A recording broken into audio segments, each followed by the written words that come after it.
Матеуш, упражнения барой плеч. 12 спокойно будет бизанить. Лишние движения накры, мои мекнихта. Шиши, возьмем. Главное, закай, Мухаммад, маме до супешки бью. Давай, спокойно.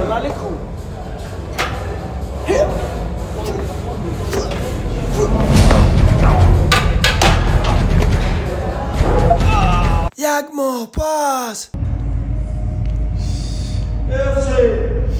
مرا شوگیردی نمیگیری؟ تو با محمد ماش نمیکردی؟ محمدی چرا نمیفهمه تکنیکش نیپراویلیه پلیچون مایب شید ببیخشید یه مودا بانچه بدون خواهی بیای دست سر میکنی میروز دست میزنیم این هم میاد دیدی؟ این هم که راست میزنی با نغمه پغمه نکنی مایب بکنی خدا شی ما فهمیدم اما دست را میگی و سلامیون شد برو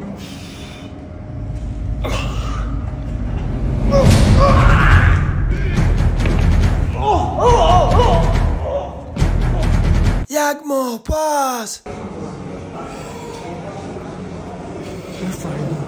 ترها ما تعریف میکنه محمد پلیچو ما ویویخ کرد حسین باشه میول ما معیب کرد مرا شاگردی بگی شاگردان بسیار خیلی شد دیو یک ماه پس سلام علیکم برادرای ما با ولک ادینوچکا چخیل که میدونن یه ماه در بالنیسا بدم اویدی همه چیز چی گفتنیم یا ترینرای نموش فریدونای ولی اما تفسیه نمیتم وای آدمو را معیب میکنن تکنیک را نمیفهمن چیزو را احتیاط شاید برادرای یه ماه دیگه میدونم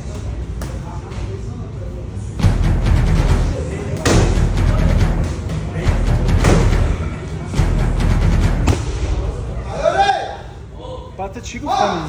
ما способни пацаном ما район да خوب گاره انجام میکنیم نشنامو را بیا کل شد ما را شوگیردی نمیگیری اکا کو اینا یکم شرکو هم بزکو شما ما تو نمیتونستی نه معیب کرده مرا چی میگه